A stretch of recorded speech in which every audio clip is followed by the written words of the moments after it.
Hey, welcome back to the Kirkham A Movie a Day vlog. We are here this week to kind of celebrate the posting that I put up last week for The Adventures of Robin Hood, my personal favorite film. If you have not seen the posting yet, please go and read the article. I think you'll find it enjoyable. I included a little bit of historical context for why it's my personal favorite, and there's some nice stories there about the Rialto Theater and some of the experiences we had seeing it. Amanda went with me just a couple of weeks ago and we saw it down at the Egyptian Theater for the American Cinematique, and it was a great experience, wasn't it? Yes, it's the first time that I've seen it on the big screen, or the slightly bigger screen, slightly smaller screen as it was, but looked great, and yeah, no, it was good. And I understand that one of my blogging companions is posting an article on the Adventures of Robin Hood today, so I thought as a companion piece we would add this blog also, but instead of being about Robin Hood, which I've already written about, we decided that we would talk about something else. You want to tell them what we're talking about? Well, we each have come up with a list of our top 5 favorite / the top 5 best swashbuckler films, not including The Adventures of Robin Hood. So we excluded The Adventures of Robin Hood. And I'll be honest, I thought about cheating a couple of times. I had some films that I said, well, we could call them swashbucklers, but that wouldn't be fair. I don't know, maybe she'll have them on her list. For instance, I thought long and hard about Indiana Jones and the Temple of Doom, because there is a sword fighting scene there, and that was kind of the criteria I used in helping define a swashbuckler, that there had to be some kind of sword fighting that went along with it. Otherwise, I didn't really think it fit. I think each of my films has that in it. Okay, well, so hopefully there'll be a little bit of surprise here and there, but there'll also be some overlap. I wouldn't be at all surprised. We have pretty similar tastes in a lot of movies, and of course we've seen a lot of the same movies, so we probably will find that those there's some overlap here and there. I made some. There were a couple of close choices. You want to mention a couple that didn't make your list? Well, I didn't include Black Swan, which I really liked, but I had a couple other things on there that I did kind of cheat on one thing, which we'll get to later. Okay. But yeah, that was one that came really close, and I'm trying to remember. There were a couple others, but that's the one that I can remember. Okay.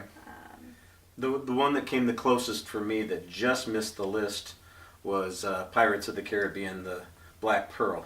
And I really like that movie. There's a great sword fighting sequence. Mm-hmm. I can see by the smile on her face that it's on her list. On my list, yeah. So it just missed on my list. I tried to have a diversity of things. Mm-hmm. So I've got some classic films and I've got some more contemporary films. And I also tried to pick things in slightly different, I don't want to say genres, but with slightly different kinds of tone. They're not all straight adventure films. Some of them have some humor in them. Some of them are vengeance kinds of films. So, well, you want to get started? Sure. Okay, do you want to share your number 5? What's number 5 on your list? See. My number 5 was The Princess Bride. And it didn't first pop into my mind when I was thinking about them, but then I was doing some research and that one kind of popped up and I was like, oh yeah, there are pirates, there's sword fighting, there's a romance, there's, a vengeance story, and there's comedy. And there are rodents of unusual sizes. And just to show you that great minds think alike, number 1 on my list is also The Princess Bride. So go ahead. Well, yeah, I don't know. Do you want to talk about yours now, or do you want to wait? No, I'll wait. You'll talk about yours later. Okay. Yeah.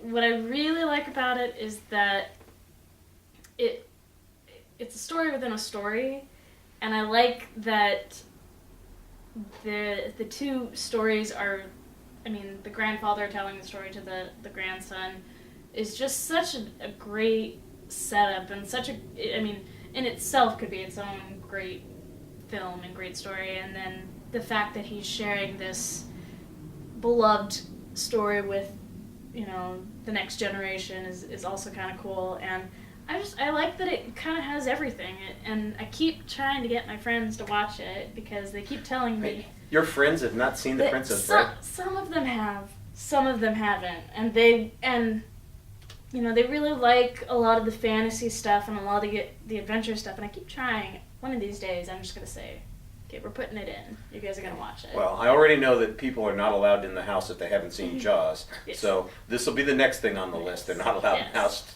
if they haven't seen The Princess Bride. Yes. All right. Well, I'll tell you what I think about The Princess Bride when we get to the top of my list. All right. You've already pimped my bit there. Sorry. All right, that's okay. I'll tell you what my number 5 is. My number 5 is The Mask of Zorro from 1998 with Antonio Banderas and Catherine Zeta-Jones and Anthony Hopkins. Go ahead. I was just saying Anthony Hopkins is excellent. Oh, as usual.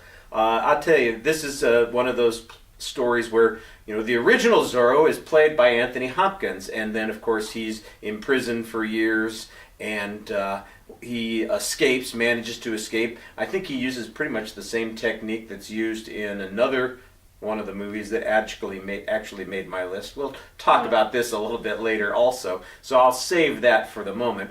But what's really cool is that he then passes on his role as Zorro to Antonio Banderas. And I'll tell you, in 1998, there were a lot of big movies that came out. That was probably my favorite film that summer. It was just exactly what I wanted. Catherine Zeta-Jones was gorgeous. Antonio Banderas looked fantastic in that outfit. They had the big dramatic scene when he escapes and then lights the Z on the whole hillside. You know, it's not enough that he just puts the Z on the wall or marks it on the chest of one of the soldiers. This is it's a contemporary action movie, so he's got the grand gesture there.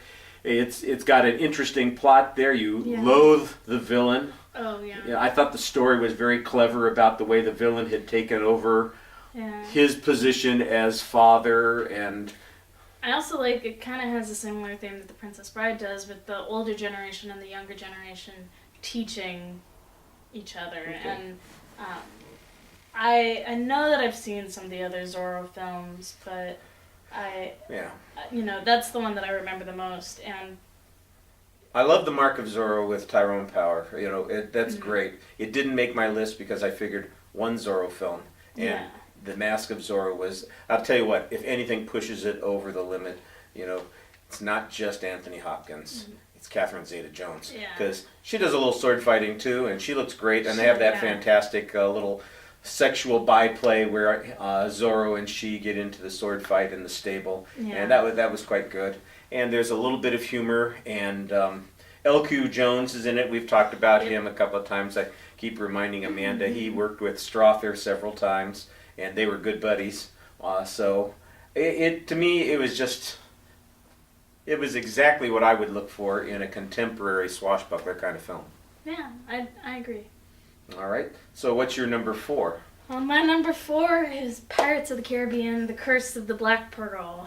All right. So the one that didn't make your list. And I think I've been thinking about them a lot more recently, and as I've been talking to people about them, and I can't believe how perfect the first one is.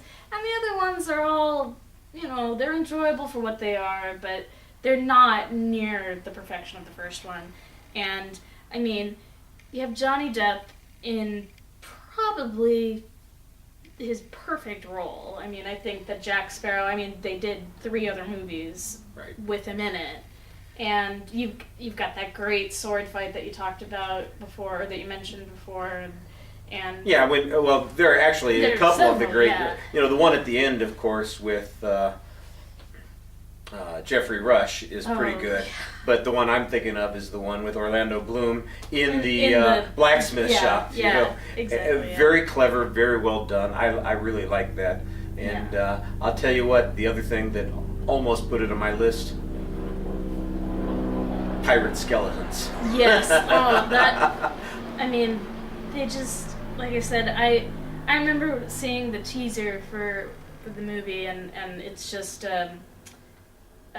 it's the ocean floor, and there's a skeleton foot that comes in, and just from that, I knew that I was gonna love it. And I mean, a lot of people talk about it nowadays. It's a movie based on a ride. And it's like, yeah, but it's not really. It kind of basically took elements from that and then made a story. And Movies have been based on worse things. yes, And yeah. I'll tell you what, they based it on the best ride at Disneyland. So Oh yeah. if you're going to base it on a ride, at least it's not the Haunted Mansion. Oh god, yeah.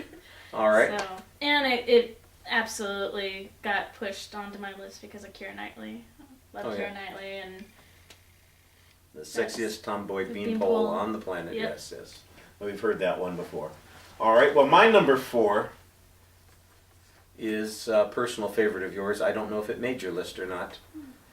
It's primarily a comedy, and it stars the amazing Danny Kaye, the court jester from 1955. well, you got my number 1. So I knew there was going to be some overlap. I thought that you might have that on your list somewhere. Danny Kaye is one of those performers that I really feel sorry for people nowadays who don't know the joy of a Danny Kaye movie. The guy was funny as heck. He had all kinds of charm. He was fast on his feet and very quick-witted. And it's just a joy to watch him perform.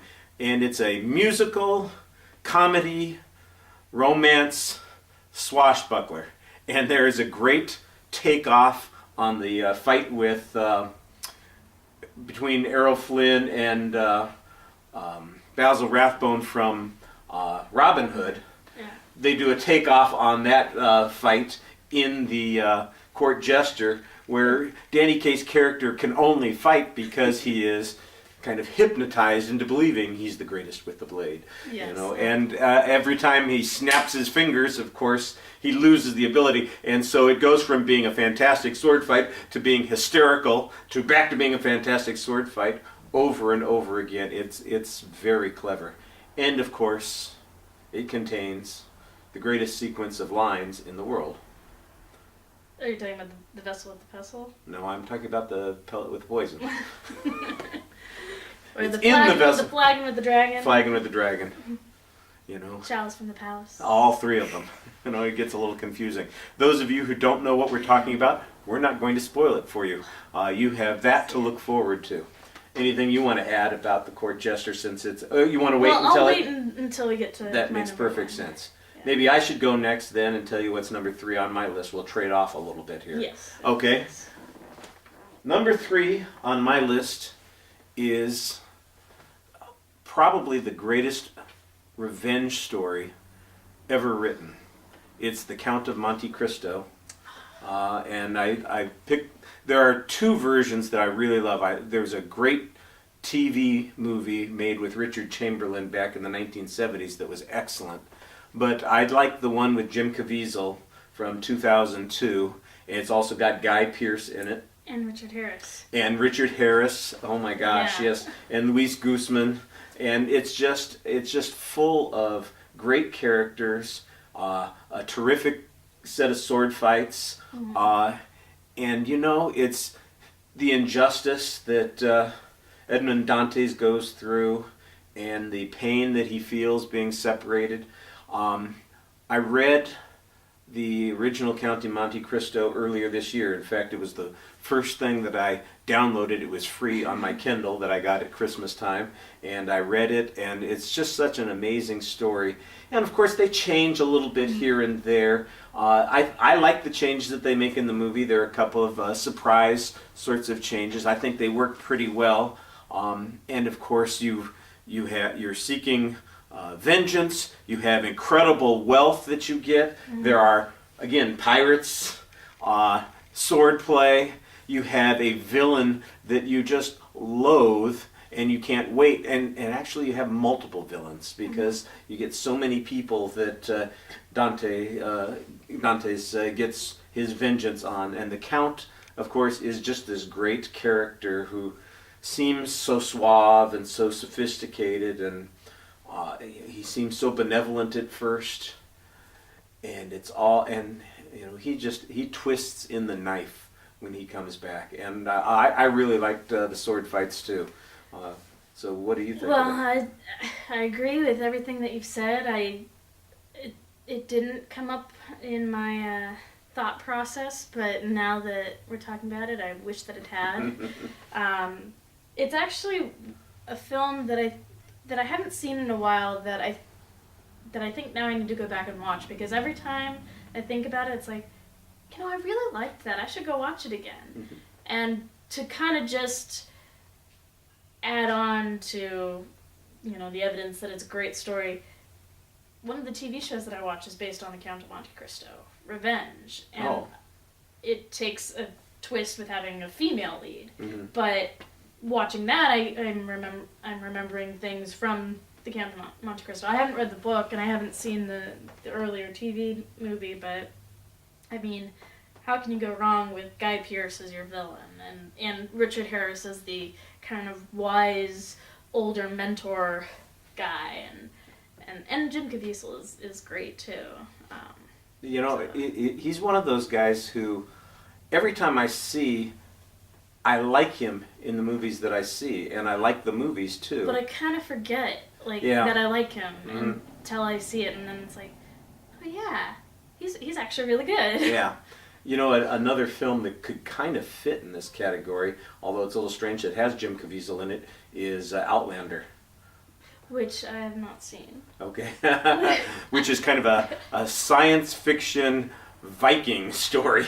So there is swordplay involved. Yeah. And it is kind of a swashbuckler, although it's got a science fiction element. Speaking of which, there's another one of those cheats that I excluded. Swordplay, I thought lightsabers count as swordplay. That's what I thought when you were talking earlier. I was like, does he mean any kind of representation of swords? But that also, I think I stuck mostly to pirates and swords. That's kind of like I said, I came that close, So I thought maybe that wouldn't be a good idea. So, all right. So Count of Monte Cristo is my number 3. What have you got for number 3? Well, my number 3 has got my favorite actor, the best actor in the world, in it, and it's not Jaws, although Jaws I think could kind of count. There's a little bit of piracy there. No, it's Swashbuckler with Robert Shaw. And you shared that with me a couple of years ago, and I don't know why you didn't share it with me sooner. I mean, it's Robert Shaw as a pirate. How can you not love it? And it's just fun. It's not a heavy film, and it's got James Earl Jones in it, and it's got, I was looking at the list of people, it's got Angelica Houston and, what's his name, Boyle? Peter Boyle. Peter Boyle. Beau Bridges. And then... And I think there are a couple of other pirates. Oh, Jeffrey Holder, who plays Baron Samedi in your favorite Bond film, Live and Let Die.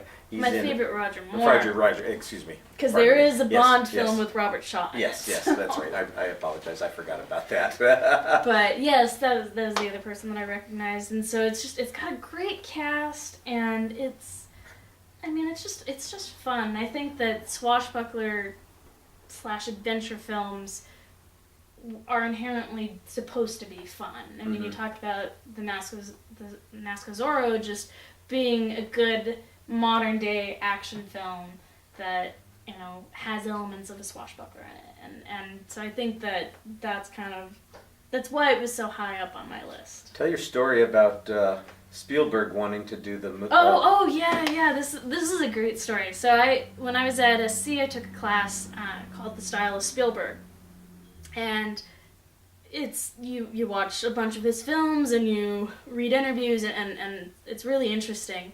But I learned there that when he was making Jaws, well, I guess he's always wanted to make a swashbuckler film. I mean, that's why Hook kind of has that feel to it, and I mean, even Jaws kind of has a swashbuckler feel to it.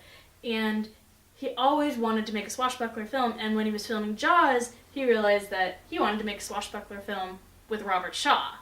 And, of course, it never happened. I forget why. He was probably connected to some other project.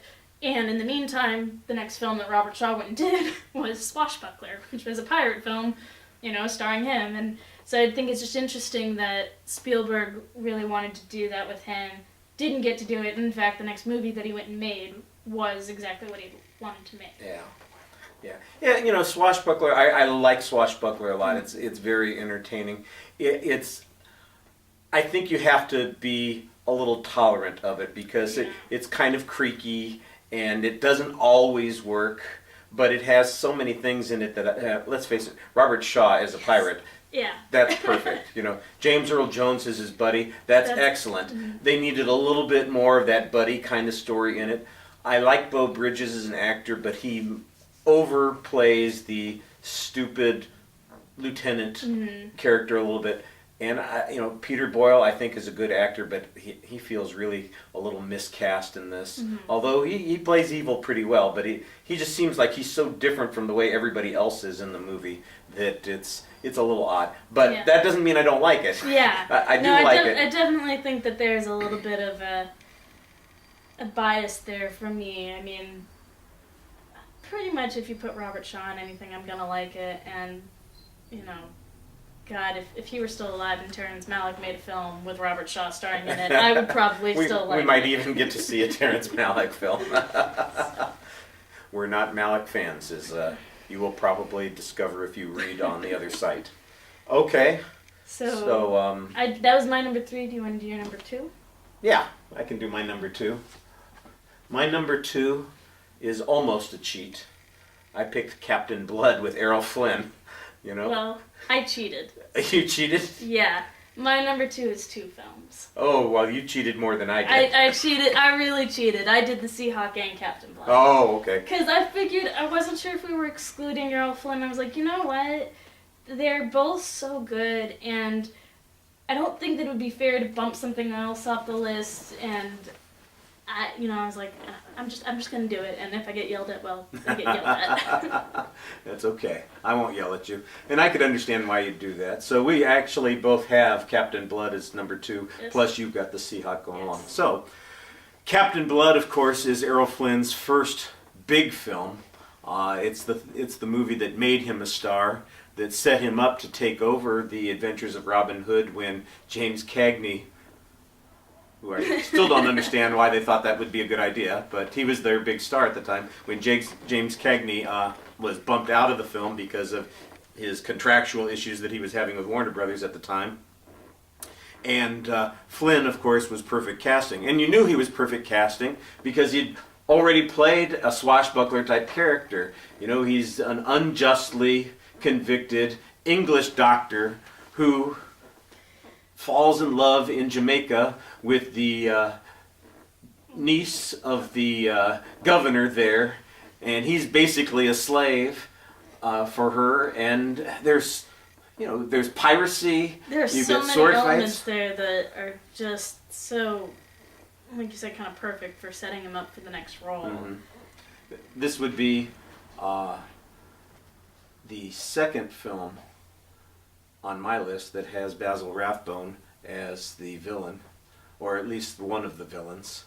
And Basil Rathbone was a terrific actor, and most people will remember him as Sherlock Holmes, but he had the reputation in Hollywood as being the best fencer in the Hollywood community. He made other people look good, and I think they probably figured that out after Captain Blood. They said, well, let's put him in with Robin Hood, Yeah. you know, because he'd be a good match there. They have a very good duel on the beach in Captain Yeah. Blood. That's pretty exciting. I like that.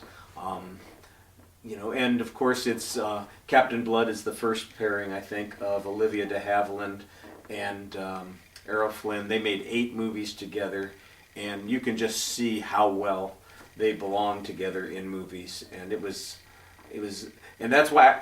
And Olivia de Havilland is why I picked Captain Blood over the Seahawk. Because although I like the Seahawk, also I think I really like the romance with Olivia de Havilland, and I think she's a better heroine. And of course, Basil Rathbone is a better villain. Yes. Yes. Well, like I said, they're both kind of in my mind on the same, like, hold the same place, and so I was like, well, I'm just gonna go ahead and do it and put both on, and I like that I love that Captain Blood is he's set up to be such a hero. You know, he's the doctor that's fixing the wound on the opposite side's soldier, and you know, he gets arrested for that, and he's, you know, and so it's just his character is shown from the beginning to be noble and honorable, and you know, and he's pushed to his edge, and I think that's kind of the, you know, epitome of a swashbuckler is, you know, you have, and it's the same in Robin Hood, you know, and I think you mentioned it in your post where, you know, Marion talks to him and realizes that he could be off, you know, living a luxurious life, and it's not in his person, and I think that Errol Flynn was so good at playing those characters, and I mean, you know, with Captain Blood being his first big film, and then Robin Hood coming after, I think he kind of was set up to do that, and so I love Captain Blood, I love the Seahawk, and I think both are pretty classic swashbucklers, and you've got pirates and damsels in distress and evil villains and corrupt royalty, and you know, you got all the good stuff. Mm-hmm. So. And you got multiple pirates in the Seahawk. Yes. Yes. Plus you get Queen Elizabeth. Yes. So you've got that too. And they're both in black and white, unlike Robin Hood, which was shot in color. To me, it's always been kind of interesting because the Seahawk looks like it's got a more sepia toned sort of, and maybe it's just the prints that I've seen. It may be that they have that kind of brown yellow tint to them because of age, but I think it was shot that way, and so it just looks a little bit different. Captain Blood, I think, is a little bit more crisp in its colors and stuff, but you know, they're both terrific films, and you couldn't go wrong watching either one of them. Yeah. All right. Well, apparently we have no surprises at this point because we've already talked about what our number ones are on the list. So you want to start by talking about your number one again? Yeah. So my number one is The Court Jester. I love Danny Kaye. I mean, if Robert Shaw wasn't my favorite actor, Danny Kaye would be pretty much right up there.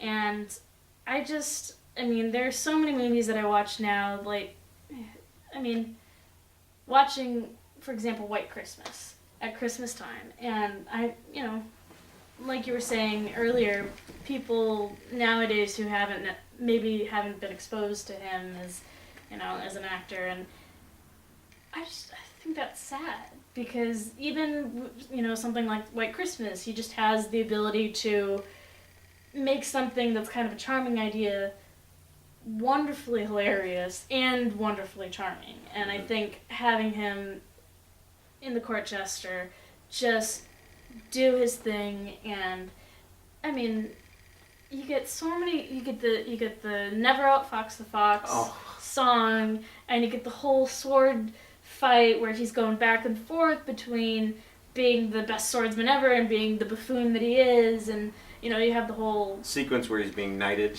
Yes, Yay, yes, verily, yes. yay. I mean, every moment of that film is just so so charming, and I think, and I mean, and also it has Basil Rathbone in it. I mean, again, how can you go wrong when you have Danny Kaye and Basil Rathbone in a movie together, and they're both doing what they do best and interacting with each other at the same time, and it's just, and I think that it's comedy that lasts. It's just as funny today as I'm sure it was then, and people today who I know, that I've shown it to, who kind of maybe have a more modern sense of humor, they're laughing along with it. Yeah. And it's a timeless movie. I'm glad that it was on your list at number one, and I love that movie. It's always been a go-to for me. Yeah. I love that opening sequence with the fox, and the opening credits too. Yeah. Oh, and the credits are funny too. Yeah. See, even the font is funny in that movie when Basil Rathbone's name comes on. Yes. And it's kind of creepy, and then it backs off again. It's like this movie is just clever from the very beginning. Yeah, and I think that the reason that I put it at the top of the list was because for a good parody film to work, I think that it not only has to understand the genre, but it has to appreciate the genre. And this film very clearly understands Swashbuckler, and it very clearly respects it. It's not making fun of it in a way that's like, oh, what a stupid thing this is. It's, oh, look, I can do this clever thing while showing you like how clever this element of this kind of film is. And so I think, and again, just having the people that it had in it and treating it with the care that they did, I think, is the reason that it outranked everything else. Well, you make a very good point about respecting the genre and the idea. And I think another film on the list that does the same thing is my number one film, The Princess Bride, which clearly understands what a swashbuckler is supposed to be, still has a lot of fun with it, makes jokes about a lot of the conventions of those kinds of action films, and is faithful to the idea of a hero saving the heroine, fighting an evil villain, and being surrounded with sidekicks that are interesting and fun. And it's so cleverly written. I don't know, have you read the William Goldman book? I have not. I didn't read the book until after I'd seen the movie. And the movie came out the year before you were born. So it's 1987, and okay, I do have one on my list that came out after I was born. Just had to check. So it was, and I could never understand why it wasn't a huge hit in theaters. There must have just been something about the way it was marketed, or maybe people just didn't quite understand what was going on. But of course now, after being on HBO for 15 years, being shown relentlessly, I think almost every kid I know loves The Princess Bride, which is why I was surprised when you said that you had friends who hadn't seen it. It's kind of like there are a couple of films like Edward Scissorhands and The Princess Bride, and a couple of those films that are a little bit older, that are maybe a little bit too old for my generation to have seen when they came out, that are just hugely popular and that have their own kind of cult followings. And The Princess Bride, I'm surprised constantly by the amount of people on the internet that love that film. Oh yeah, lots of people say it's their favorite movie. Yeah. And I mean, I'm not surprised because it's not a good film. It's just I'm kind of surprised that people that are younger than me would care about a movie. Well, you've got so many fantastic lines. Everybody can quote them to you endlessly. You've got, a wonderful leading man, the Dread Pirate Roberts, the Man in Black, the farm boy, Wesley. They all have, it's the same character, but he's different in each of those personas. You have a fantastic sword fight at the top of the Cliffs of Insanity between Inigo Montoya and the Man in Black. There's humor galore in it. You don't want either of them to lose. You want both of them to, how can both of them win? That's what you want to have happen. That's a weird thing. In Robin Hood, you want Guy Gisborne to die. Yeah. You want him to die. But it's hard when you say, well, we've known Inigo Montoya, and we know who this is, even though nobody else seems to know who it is. Yeah. And we want them to how can both of them win? And they resolve it pretty well. Yeah. And of course, Inigo gets his moment in the sun later on. You know, he's got one of the great revenge lines of all time. Yeah. You know, promise me anything, anything you want. I want my father back, you son of a bitch. It's such a great scene, and it's interesting too because it is comedy, Mm-hmm. but the level of emotion in that scene and when he says that line, I mean, it just tears at your heart, Mm-hmm. and and the film's been pretty lighthearted up until that point. Right.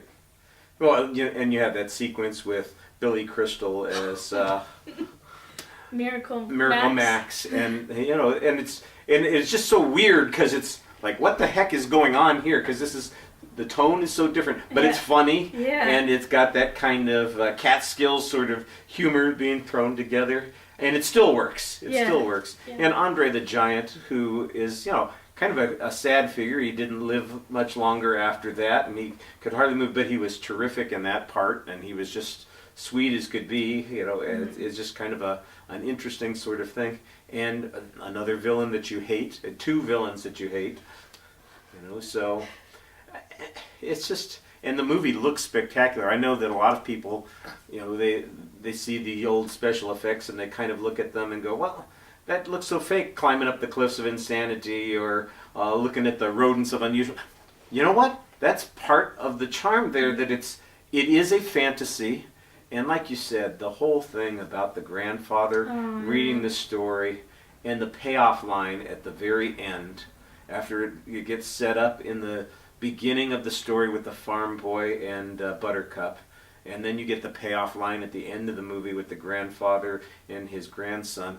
I just can't think of a more perfect bookend or a more perfect exit line for a movie. The Princess Bride, if you can't see The Adventures of Robin Hood, I'd say see The Princess Bride, because it's a pretty damn good swashbuckler, and it has everything in it that you would want to have. I think you said it perfectly. Okay. Well, we've patted each other on the back. We like both of the lists. We didn't have as much crossover as I think we were expecting. Yeah, but... a couple. Well, I had one that missed on your list, and I think I suggested a couple that you might have reevaluated had you thought of them. Yeah. That happens. And there are a dozen others that are out there. It's always great when the Swashbuckler is in the theaters. I always look forward to those kinds of things. They don't come along quite as often as I would like, but when they show up, there have been some pretty good ones. And I was kind of surprised how many recent ones I had on my list, stuff that's in the last 15 years. Kind of funny that you had all the recent ones, and I had, like I said, I had to look, and I had one that was made after I was born. Mm-hmm. Yeah. And that's considering the fact that I cheated and actually had 6. So, yeah, I had 3 that from the 80s till today, but most of yours were even before I was born, which tells you that they really are old.